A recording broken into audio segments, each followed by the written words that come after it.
Hello, you're back with Dave and Tim at a Single Malt Review. Now, India is one of the world's oldest and greatest civilizations, and the producer of some of the world's greatest whiskey. Only today we're not looking at great Indian whiskey. What do we have? There's a saying, Dave. It's a simple saying, unless you're a US president. Fool me once, shame on you. Fool me twice, shame on me.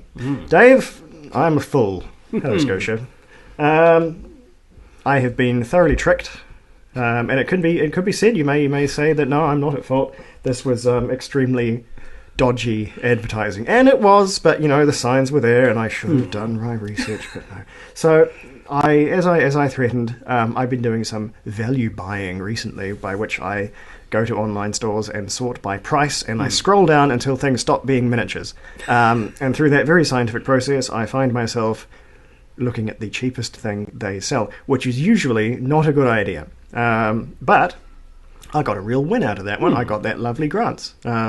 Tremendous whiskey, one of the biggest surprises. Dave's going to show you right there. Look at that. Wonderful. If you haven't watched that video, watch it. That's practically a PSA on good quality budget whiskey.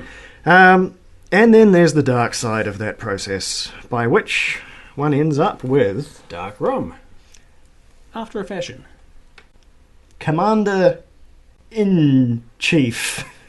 And you know what? I should have known from the beginning, shouldn't I? I should have known. The signs were all here. Commander-in-Chief, who does that? But, you know, Commander-in-Chief besides. I also saw the other taxonomy here. 8 years old, original Caribbean blended rum. 40%. It was fine. And conspicuously cheap. Yeah. I should have seen the signs, Dave. I should have seen the signs. No one in the right mind does this. No one in the right mind buys this. Sight unseen. I messed up. And what I've happened to find is another extremely fine example of the dark side of Indian distilling. And the tragedy of this bottle actually requires... What's happened to this poor rum is one of the saddest things I've encountered for a very long time. So at least up front, there is actually 8-year-old Caribbean rum in here. Theoretically, somewhere. How much there is, I do not know. But what has happened to it? It has gone to rum hell. It has been tortured, it has been humiliated, it has been destroyed. Because the last thing this jolly stuff is 8-year-old original Caribbean rum. I will read the back. They don't even hide it. Of course, you can't read this on the website, it's too small, but they don't even hide what's going on here. Ingredients. Demineralized water. Okay, fine, not a problem. Extra neutral alcohol. Extremely a problem.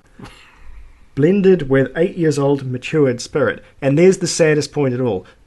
What rum there is in here was once, probably perfectly ordinary but perfectly good, 8-year-old, presumably Caribbean rum. And they have annihilated it. They have destroyed it by blending it with industrial alcohol. Yucky. Oh, but it gets better, right? Oh, it gets so much better. Contains permitted natural colour and added flavours. Does that mean the flavours are not permitted? That's the real... that's what colour, it's their caramel colouring, which is ubiquitous in... And added flavours. Are the flavours permitted? Goodness knows. So there's a bunch of horse honky on this thing, and it's yada, yada, yada, distilled up north of Punjab. And, for overseas export only, only the finest. No, not good enough for anyone locally. There was rum. That rum was blended with some fairly neutral alcohol, either a grain spirit or possibly lactose spirit. We can't know. It's supposed to be an industrial sort of ethanol. That rum was stalked into a street and artificially coloured, punched in the back of the head, and then run over with someone's ute. Good grief! This is another winner from Rock and Storm, which I looked up their website and goes to a broken WordPress link. So who the hell knows? They may not be in business anymore. We're not really sure. It's all a bit of a mystery. It really is. So anyway, enjoy, Dave. Enjoy the fruits of my mistake. I can say one thing about this. I didn't spend a lot of money. I did not spend a lot of money at all. If by some miracle you haven't seen our lampoon of Old Monk rum, which is extremely in the same track as this one, although by a different property, that was a Mohan Meekin joint, and they're definitely still operating. They're something of an institution. They're a very, very popular brand, very accessible, very drinkable because it's a wildly sweet and they're just a good way to enjoy a sweet drop For sure. on a budget. So, I can smell this already, and the smell is 100% artificial vanilla essence. Yeah. like you would use in baking. That is what is going on here. Yeah. And the closer I get, the worse it becomes. And also, your Caribbean Gold, my foot. Look at this. This could be Coca-Cola. This is dark rum by any other name. That's the thing with the caramel colouring is the more you add, the darker your spirit gets to a point where it can be nearly black. Sure is.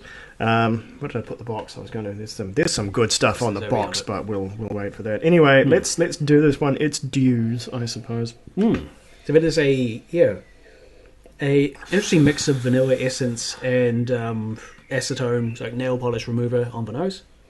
Just about. And there's a syrupy, there's a sticky sweetness to that's this. viscous. Yeah, this stuff is. The amount of sugar in here, I don't even want to know. And the nature of the sugar, we've had this before actually with it was Jim Beam's honey. The wild turkey one was actually okay. It was the Jack Daniels. Jack Daniels, that's right. Good, you've got a better memory for crap spirits than I have. It but didn't taste. It had artificial honey flavouring or something. It did, some abomination. and the taste was, or rather the smell more than the taste was, McDonald's hotcake syrup. Yeah. High fructose nonsense. And the weird thing is, I don't think they grow a lot of corn in India. They do grow a lot of sugarcane. So why it smells like that and not just sugar, I don't know. Anyway, it's bad. It's bad. There's a scariness to... There's a chemical scariness to the nose here. Oh, yeah. There's an initial there's a hint of very old dark rum at first. Then there's an overwhelming vanilla sweetness.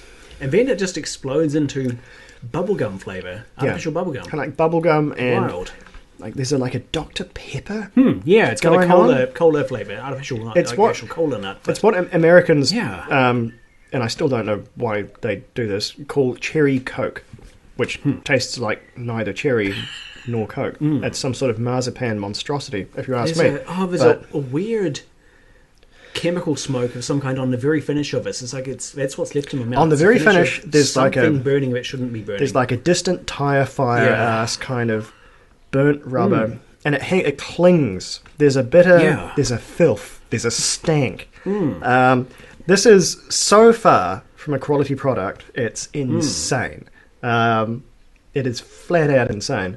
And the fact that this could worm its way through so many markets to be available here in New Zealand, cut price as it was, seems baffling. The other one at least said not for sale outside the United Arab Emirates, which has its own weird connotations as to how it got down here, but you could kind of imagine stuff like this flying in Dubai, right? When there is no holds barred, when you're in some sort of no rules Mad Max ass part of the world like the Emirates, you could kind of see this going. But in the Emirates you need a license to buy booze in the first place. Something only foreign visitors can do. Yeah, well, I think that's that Oman. I don't think I've heard stories, but yeah, for this to find all its way out legitimately to New Zealand, and for a rube like me to buy it, the amount of steps involved, just insane. What I'm going to do with this, I've tried it in. Like daiquiris, and the limes don't have a chance because this artificial gunk just cuts all the way through them. I don't know if there's enough ice in the world to make this enjoyable, but... At risk of being controversial, some of those initial flavours are actually quite nice. There's a big, sweet, you're right. sticky hit. The first half a second of this in the mouth is pretty good. Yeah, it's not a sense of, I'm enjoying a fine aged rum. No, it's a sense of, these taste good to drink. Like, and that's it. It's good as in it's pleasant. It's like, that's a taste alone, that's a thumbs up. It just rapidly falls off right. Could you, I say you had trouble mixing it into a cocktail. What if you used to say, like, as a component in a marinade or a barbecue glaze? I didn't think of that.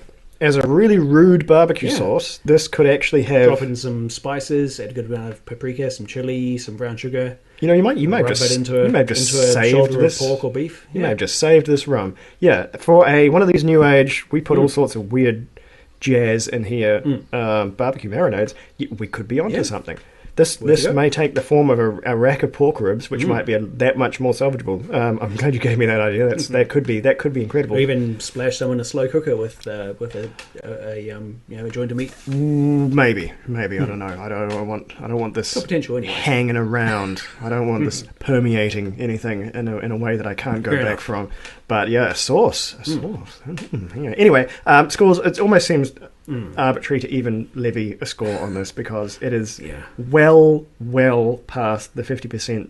The 50-point threshold of stay away. We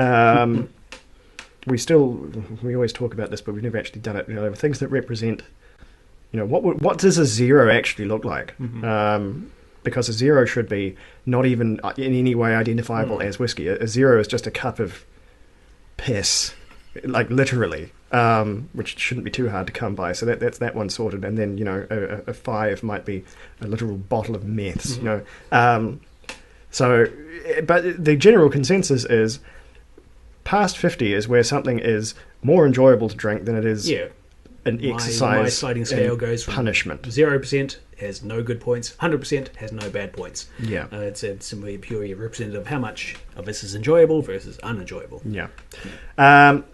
This is a 36. Is what this is. It's that bad. As you say, as some sort of delicious glaze, this may yet be redeemed. But this is not the format in which we are enjoying it. So what have you got? Are you going to pull this one out of the fire? I'm honestly not going to put a score on this one. It is too at odds to anything I'm used to trying. We've put scores on rum before. This is fine. But this is just so unlike conventional rum. It's been altered in so many ways. It's a different beastie and not something I feel I can put a score on. I think it would be very fair to disqualify this because by any standard of rum, this ain't it. There is no, even the loosest, even the most Mexican of rums, existing in an otherwise vacuum of quality and regulatory standards of what denotes rum. This fails by the fact that it just has industrial ethanol tipped in. The flavourings, despite you might get away with that depending on regulations in various producing parts of the world, tipping flat out alcohol in, no.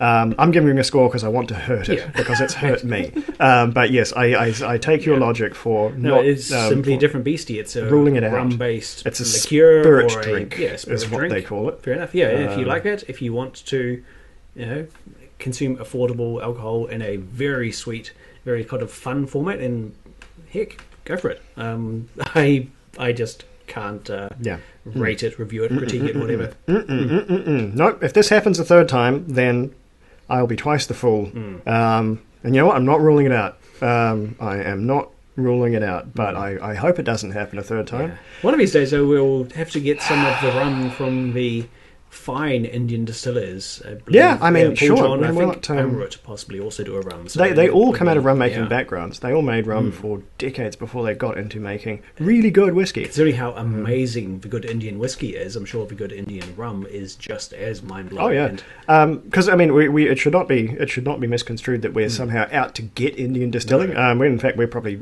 consider us champions of Indian distilling. There is some really, really profound Indian single malt whiskey going on these days, and it's all come out of a background in distilling rum. So I'll bet if they revisit that through the lens of quality that they've now adopted for your Amruts and your Paul Johns and your Indries most recently. That was a tremendous whiskey, which I think got a pretty significant award. I got a thing saying, people are actually looking at the channel. So, well, why? Morons, what are you doing? And it was because, the Indrie video was blowing up. So I think they must have won something and people were thusly interested. It's getting seen, getting the attention and recognition it truly deserves. And that makes this doubly filthy because this is now in that much more aberrative in that India has proven it time and again that there's nothing standing in the way between quality distilling coming out of the country. This needs to be shone a light on. This needs to be like any nation, taken India, to task. One of the world's largest nations, so there's got to be a bit of there's variety. But even in a tiny country like ours, there is good rum and bad rum, good whiskey and bad whiskey. It's any market. Know it. All right. That was this one. No. Bad. Filthy.